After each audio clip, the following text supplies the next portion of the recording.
нашето утринско будење во кое што најавуваме повторно еден добар настан. Добар настан, да, еве може колегите влачи од режија да го пуштат само и уште еднаш секако постерот, делата повторно за пијано на македонските композитори ќе може да се доживеат ете така, баш така. На 22 април во културно-информативниот центар во Скопје, како што вели Светлана по одбележувањето на денот на пијаното или Пијано Дей, пред неколку седмици младите пијанисти повторно ќе се представат на концерт посветен на македонската музика, така што љубовта кон пијаното и македонската музика не завршуваат, како што кажавме пред малку со календарот, таа бара нови сцени и нови средби со публиката, тоа го посведочи Светлана, па така што ќе ја посакаме добро утро во утринска на Телма. Ти благодариме што во најутринските часови ќе можеме да ги најаваме во неколку минути и секако овие убави генерали околу концертот. 10 години велиш, Светлана, од како ти всушност успеа некако да го воведеш како еден културен календар во нашата мапа, така што ќе честитаме и поради големиот интерес да го најавиме и овој концерт на 22. Ви благодарам, секогаш ми е големо задоволство кога сум ваша гостинка тука во Телма и ви благодарам за континуираниот интерес. 10 години, значи овој еден ден што е востановен од германскиот композитор Нилс Фрам во 2015 година. А за прв пат во Македонија јас почнав вака посвечено да го прославувам. Ти не досасуваше нешто така? Па многу инспиративно, дава многу можности, нема ограничена програма, буквално е посветен на креативноста, на сето тоа што еве човек кој што организира може да си даде слобода и да посвети внимание на различни музички правци. И оваа година го посветивме на македонското музичко творештво и мислам дека го заслужува тоа, нели, го заслужуваат тоа македонските композитори. Ние претходно имавме еден концерт и во ДМ Цилија Николски Луј, кој што беше наменет за повеќе за учениците од средното училиште и навистина побуди голем интерес, затоа што не е само концерт, него поинаков е концептот.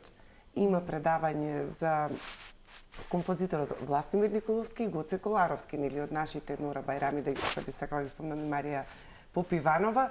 Значи, и има уште еден новитет, да кажем, тоа беше една моја идеја, пред секој настап на учениците, има едно кратко видео во кое тие ќе се презентираат. Значи, првен ќе оди нивното кратко видео на видеобим, па после нивната изведба на конкретното дело од македонски композитор. Како интермецо некое? Да, со тоа што они ќе кажат нешто за себе, многу кратко ќе се представат и за тоа како го доживуваат своето дело. Прекрасно. Да, со оглед на тоа што станува збор за јубилеј, што станува збор за еден добар континуитет, тука и самото по себе тоа говори дека навистина интересот е голем, а веројатно од година во година и се поголем. Кога зборуваме за младата публика или за оние кои што уште од мали нозе се занимаваат со музика и сакаат да создадат или музички да творат, веројатно ова е еден дополнителен придонес за секој од нив. Но Светлана, како вие гледате на тоа, односно кој е вашиот впечаток кога зборуваме за младите луѓе, за младите музичари, за студентите кои што едноставно веројатно тој жар го забележуваат и во нивните очи и особено кога станува збор за една ваква организација или ваков концерт, возбудата која што тие ја имаат, при тоа и важноста да се создава нешто вакво. Па сите учесници се радуваат, затоа што секој настап е едно сценско искуство.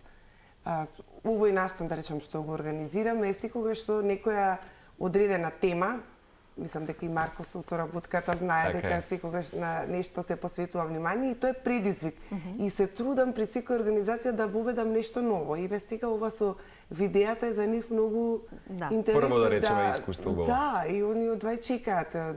Мислам има возбуда кога се воведува нешто ново, тоа не движи напред. Што се однесува до мотивацијата за вежбање, мислам дека дополнително вакви настани, нели кога има цел одредена, секој од нас го мотивираат, особено децата, нели бара екстра време да се вложи додека нели додека траат подготовките и инспирација, нели кога има инспирација никако врви секако што треба. Одат полесно работите, да. Со тебе сме ги нотирале во минатото многу аспекти зошто пијаното е многу важно, меѓутоа ако денес те прашаме со Ивана зошто пијаното толку има сериозна улога во музичката едукација и би рекле дека навистина пијаното може да биде едно огледало на нашата култура. Што би одговорила денес? Апсолутно, не може да се замисли музичка едукација без пијаното. Се пред се може би од практичен аспект затоа што е темпериран инструмент. Да. Нели сите ноти, сите тонови, односно дирките се тука, се гледа и е многу практичен за изучување и на теоретските предмети. Сега збориме за практичниот дел, за солфеж, за интонирање, нели, за композиција, диригирање, нели. Не може да постои композитор или диригент, добар композитор, добар диригент, ако не владее добро со оркестарски важно јадро, е важен основен фундамент. Апсолутно. Сите, еве кај нас во музичкото образование, сите свират пијано, дури и балерините. Вистина? Да, па они мора да имаат допирна точка со пијаното затоа што имаат корепетиција. Нели? Они имаат корепетитор кога ги изведуваат своите која реализираат наставата. Мора некои познавања. Некоја мала основа. Па да. Сметате ли, Светлана, дека треба малку повеќе настани од ваков карактер да имаме кај нас, со оглед на па не само на кое што се добива како резултат и се разбира кое влијае понатаму на кариерата на оние кои што ќе се занимаваат со тоа, туку едноставно и за македонската публика која што сака да ги следи овие концерти и настани, а можеме да кажеме, барем и од нашата работа, дека навистина интересот е голем и кај нашата македонска публика за различни концерти кои што ги имаме. Да, јас мислам тоа што ни фали на нас во моментот се можеби концертни сцени и нови клавири. Тоа е веќе неопходно да се... Да, затоа што ако има повеќе концертни сцени, ќе има и повеќе настани. Ние практично сега го имаме само салон 1919 Киц и камерната сала на Филхармонија. Зборувам за вакви сцени, не зборувам еве за концертната сала на Факултетот за музичка уметност или кај нас во ДМ Буцилија Николски Луј. Да, од Паши намаме одлична сцена, меѓутоа таму треба инструментот да се обнови, да се замени веќе и дотрајуваат инструментите. Се надевам дека сега со универзалната сала или офицерскиот дом, нели тој го најавува дека ќе се отвори. Добро, имаме и музеј на револуционерната борба и тоа е еден концертен простор, меѓутоа Скопје е многу голем град. Да. Заслужува повеќе простори, особено да речеме културни, литературни. Да, уште два простори каде што би била достапна, да речам, таа сцена и за младите изведувачи, да има да живее сцената. Мислам дека е тоа битно исто како што е битно за македонските композитори да се изведуваат. Нели да живеат во етерот. Тоа е најбитно. Да, избориме сега за сцени или салони каде што ќе има добра акустика, еден каскаден, односно амфитеатарски пристап кај што ќе може публиката вистински да го проследи концертот. И камерни сали можат да послужат добро, затоа што не секогаш па има многу публика. Нели за класичната музика публиката од секогаш била, ајде вака сега ќе се изразам пофино, одбрана. Нема толкав интерес како за другите. Меѓутоа со многу концерти, мислам дека тоа ќе се популаризира. Нели, ќе се популаризира и ќе се едуцираат и тие, да речам, нови учесни, односно нова публика ќе се едуцира, да.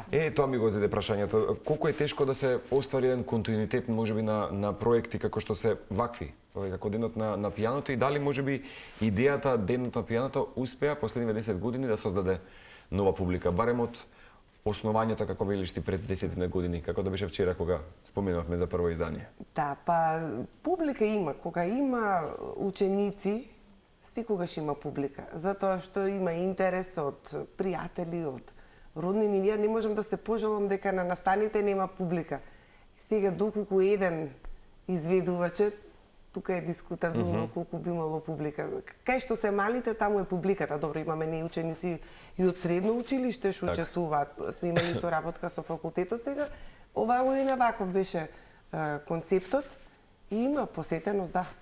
Се создава, значи, нова култура и нова публика. Да, младите музичари, се разбира, она што е во фокусот, рековме, во овогодинишното одбележување на денот на пијаното или нови концерт се македонските композитори, па од тука и важноста на поврзувањето на младите музичари со домашното творештво. Колку е тоа важно?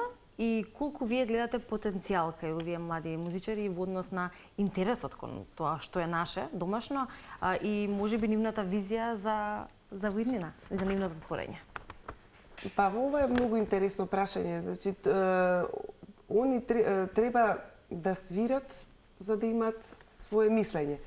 Значи, таа навика се создава. Тоа е еден вид, како да кажеме, на национална стратегија, затоа што во другите држави дело од домашен автор е задолжително. Така што до оваа година решивме ние и да му Илија Николски Луин или да ставиме во програмата такви концерти кои што ќе го негуваат македонското музичко творство и понатаму и ќе ги инспирираат, значи тоа е една взаимна инспирација и децата се инспирираат, меѓутоа мислам дека и композиторите, особено вие што се од поновата генерација, се инспирираат кога гледаат дека има кој да ги изведува нивните дела, така да таа соработка е еден круг што мора да се одржува, дека е битно, сепак тоа е една наша традиција, тука нешто почнало, ние тука на концертот имаме таа втора повоена генерација македонски композитори, првата генерација која што од ништо почела да прави нешто. Да, ние немаме таква традиција, ние сепак се инспирираме од нашиот фолклор, меѓутоа има квалитетни делови македонски композитори и убаво е да се изведуваат и да се слушаат. Уште нешто за крај, бидејќи често пати сме кажале да се биде на сцена не е само да се биде изведувач.